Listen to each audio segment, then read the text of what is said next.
It was hard to stay close to family until Facebook Portal. Its smart camera keeps up with the kids on video calls, and it's designed for them to be heard loud and clear. But the best part is how close we all feel.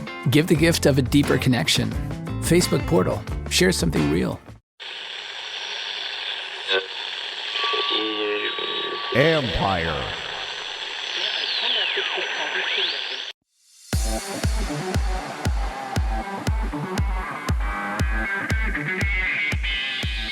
The digital marketplace has vast possibilities in sports. We're going to start leveraging the sort of ownership of a play to earn kind of idea in Greenpark that's going to further allow us to reward the fans for their fandom. That's Ken Martin, CEO and co-founder of Greenpark Sports, where they believe social gaming will be a large part of the content diet. This is the Future Sport Podcast. I'm Bram Weinstein.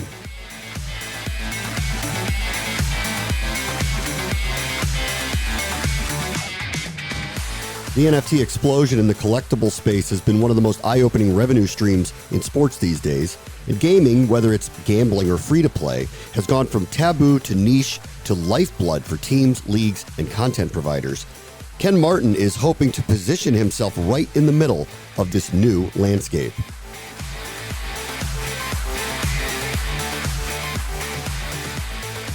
Our guest this week is Ken Martin, who is the CEO and co-founder of Greenpark Sports, which is a company that is a social gaming developer for sports and esports fans. Hey, Ken, how are you? Nice to have you here.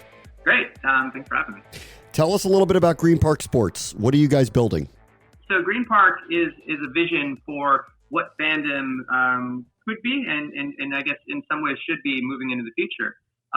We have a whole new generation of fandom that really has grown up gaming, is used to basically having a lot more agency in what they do. And you see that in social media. You see that with the way that we look for likes, we look for comments, we look, everything's quantified. But fandom's hard to quantify today. Like if you said if I said I was a huge Lakers fan, it's not really a measurable thing. And we think that if you were to intersect the world of gaming, where you have an ability to carve your own path and show and build up your reputation with your fandom, it creates this whole new connected world where we can, in a metaverse kind of context, allow fans globally to all connect, collect, compete with each other. So that's what we've been building. We started out in late 2018. Let's take one of those examples. Just try to be specific. You do have partnerships with the NBA, so the Lakers is probably a really good example to use here. How do you see this building of the new fan and the new connectivity that you're talking about? Can you be specific, like what that looks like? Yeah, we've looked at what are those unmet needs, right? When you think about fandom, like if you look at overall general viewership as it pertains to broadcast with younger audiences. Viewership's going down, but engagement's going up. Right. Typically. So where is that engagement going? Generally social. And social allows a much more intimate relationship. In some ways, it shows a lot more transparency and values. And, that's where obviously a lot of, following athletes, in some cases more than teams, comes from. And so there's a much more higher frequency connection to the player, to the team. It feels a lot more real, a lot more authentic, going through that lens. And so what we found is that as a sports fan and as, let's say, someone that enjoys gaming, having, again, agency and being able to score, is that we really want to allow a fan to get credit for their opinion. I mean, so like a lot of the activity today in the social spaces is yelling at the internet, basically. Everybody's yelling at the internet, and sometimes it's hard to have a good conversation, or it's very ephemeral and fleeting, and there's no progression, I guess. So if you think about progression as something that gamers love, we love to get to the next level, unlock something else, unlock new features, that kind of thing. We don't think that investable depth exists right now for sports fans. So if you were a Lakers fan or a LeBron fan or even a fan of a particular brand, we want you to continue to demonstrate your knowledge, right? Know that team, know that players. That can be experience. It doesn't have to be, there's a little bit of a a little bit of a barrier to fantasy. We love fantasy, but it's kind of a commitment.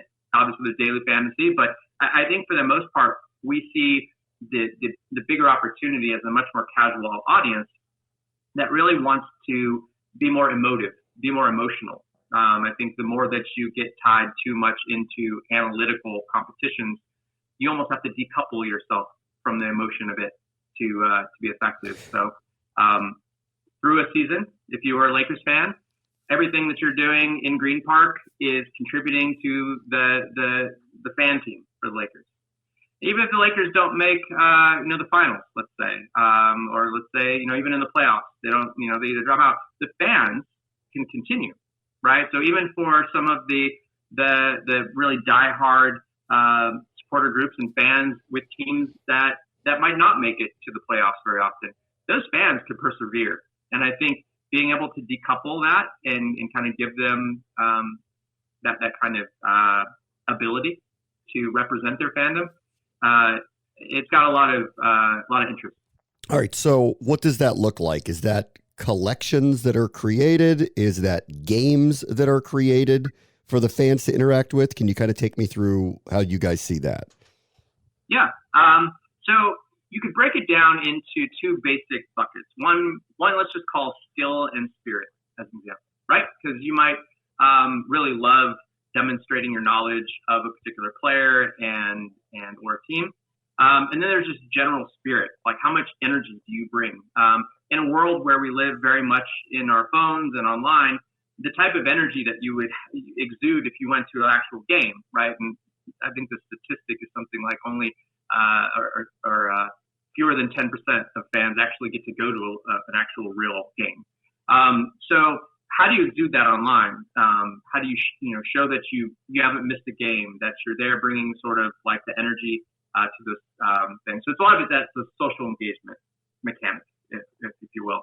So as you go into Greenpark, if you think about sports, right, there's what's going to happen, what is happening, and what did happen. I mean, it is essentially a time continuum of a loop. And if we were a traditional, sports network or content creator, we would be talking about, all the frenzy about what's going to happen in the game. During the game, we would be talking about what's happening, and then afterwards, we'd have the debate and analysis and so forth.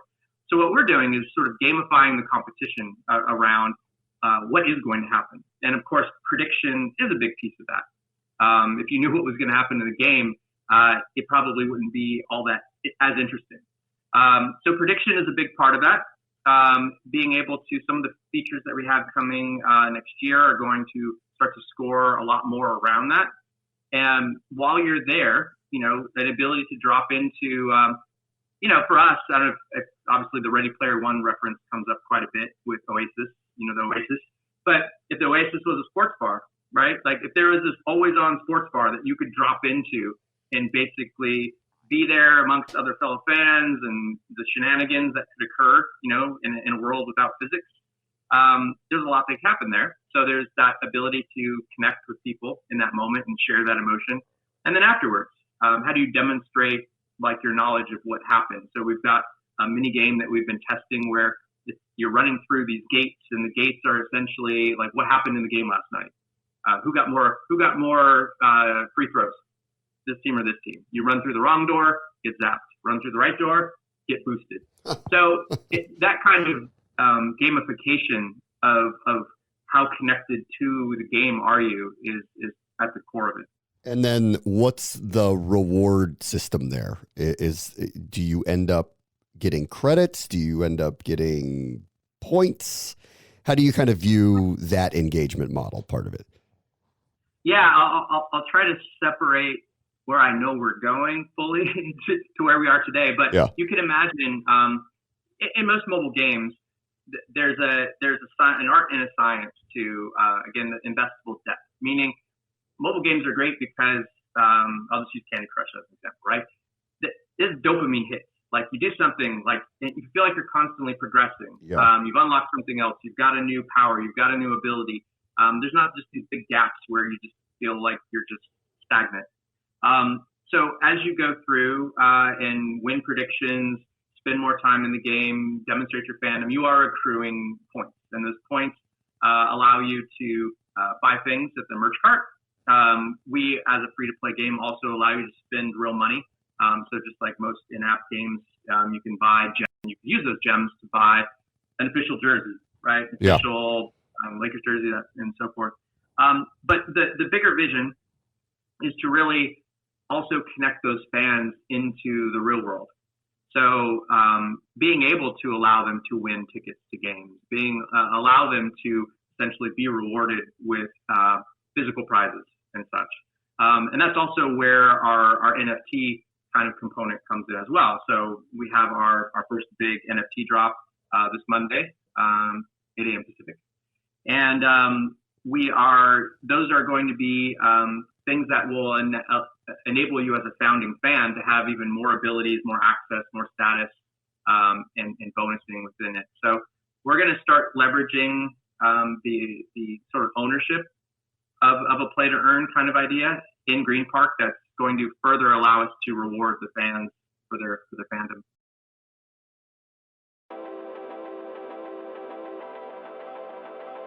Tell me a little bit too about with partnerships with the leagues. What are they hoping is the outcome with you? Are they trying to figure out a way to enhance the experience to bring people back to stadiums? Are they just looking at this as another engagement model for their brands and their athletes and their leagues? How does the partnership work from their viewpoint to work with Greenpark? Yeah, the age that we're focused on, it is a psychographic, right? It's a behavior of what is this modern more social fan that's refreshing box scores or maybe watching just a highlight. Maybe they'll watch a couple key live games. It's very much kind of what you would assume would be more of that connected social sports fan. A lot of those are hard to get in front of. Granted, there are some, ability to get in front of them on Instagram and TikTok and Snap and so forth. But I would say that analysis-wise, I don't want to say a lost generation, but there's a generational gap where the fandom, the sort of the inheritance part of fandom, hasn't been passed down in the same way. It's kind of gone from a given family to almost a chosen family. Agreed. And see if you agree with this. The way I watched sports with my father, who was into sports, is not the way I would watch sports with my 8-year-old son now to pass my fandom down to him, because they interact with it way differently than I ever did. Right? So I agree with you that something got lost in translation in that inheritance part of the whole thing. Well, it's just that the world around it changed. The expectations changed.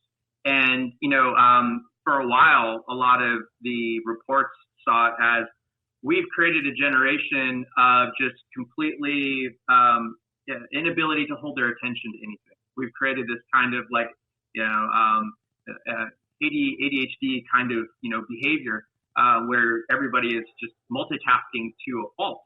But the reality of it is that I do think that there is a certain ability to process more active engagement. And there's an ability to need to feel more connected to what's happening. And so again, right now, a lot of it is the internet as a megaphone. And a lot of that is really kind of finding content that they like, that they want to share, that represents themselves. Sort of that share and express kind of thing. All right, so let me ask this part of it then, and because listen, I'm as engaged as anybody in sports. I work in sports and in content production, and I recognize that what you're doing is exactly what's necessary for the new generation of fans to interact with sports. And we're kind of talking about me and people older than me as almost a lost generation. Do you see a way where the younger people interact with the older fans and modernize them? Or do you see this as, well, time has passed and technology has passed and they're on their own and they're still reading their newspapers, and you know what I mean? No, it's a great question. I mean, that's why, I pointed a little bit to inherently it is a psychographic piece, right? There's a behavior that no matter what age you are, my parents are active on on social networks, right? It might be Facebook as an example, but like most social networks, they usually start younger and age up. And so the type of simplicity that we're trying to find really kind of gets down to basic human needs, right? As a fan, you want to have your identity. You want to represent the team or the group. I mean, these are all things that exist in the real world. You want to be able to have a connection with people. You want to be rewarded. All these things are just basic kind of human needs, and those are being fulfilled in the analog world, right? And we believe it's not such a foreign thing. You know, everything is complex before it's simple. And so I think that what our goal is to actually make it a very inclusive thing. We're definitely want to pique the interest of the audience we're going after, but it is to be included. In fact, we had a couple of parents that have been testing, and they're like, this is great because my kids, they're on the couch, they're like talking about sports or doing whatever, but if we could all hop in to Greenpark together, then I now feel connected with them, you know, from a family unit standpoint as well. Yeah, that's right. I mean, you know, like I played video games as a kid. The video games my kid plays now are far more intricate, far more immersive, far different. And for me to be included with him is different than it used to be, in the same way that I want to include him in my love of sports and have that connection with my children. The way we're going to communicate about it is different. It's really, we're in a very unique time and space with all, I mean, it's not just sports, it's everything, but it is really a unique time and space right now. Yeah. I mean, you know, Minecraft, Roblox, Fortnite. I mean, these are all ones that, I mean, myself included, I was like, well, I see my kids in this world. I've been trying to pull them into mine. Why don't I hop into theirs? Yes. And there's certain games like that aren't that hard. You know, certain other games like a League of Legends, you know, it's like there's a certain amount of study and dedication, and there's a pride in that, and that's a whole other thing.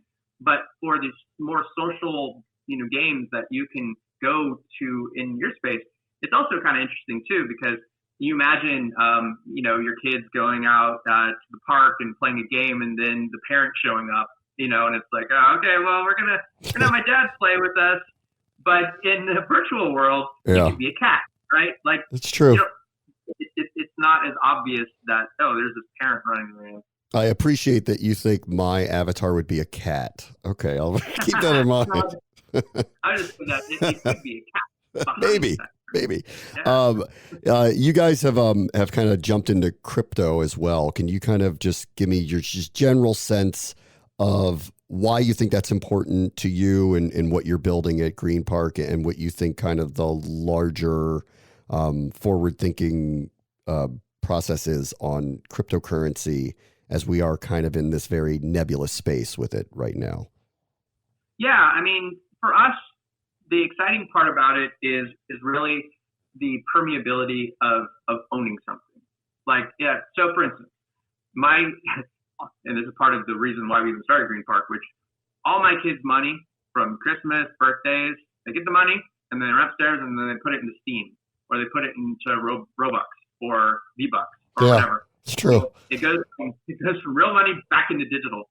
And so the thing about it, although, I guess the point is that when they get tired of playing that game, that money is now trapped.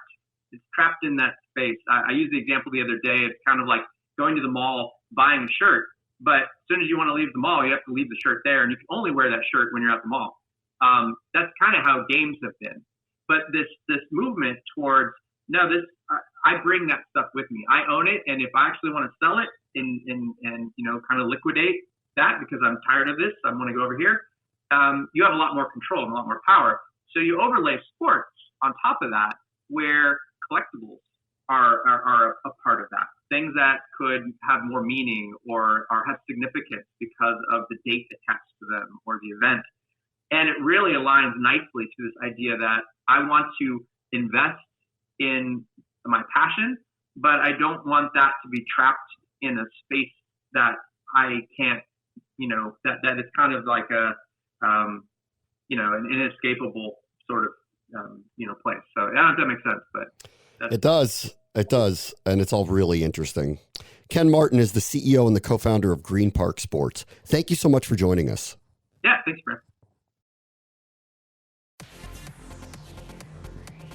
On the next Future Sport podcast, keeping the fan engaged. That is also the goal of Stellar Algo. And, over an audience of millions of fans, we found 20,000 people, a really strong targeted audience, of which we had 2,700 say, yeah, please have actually a dealer contact me because I'm very interested in this.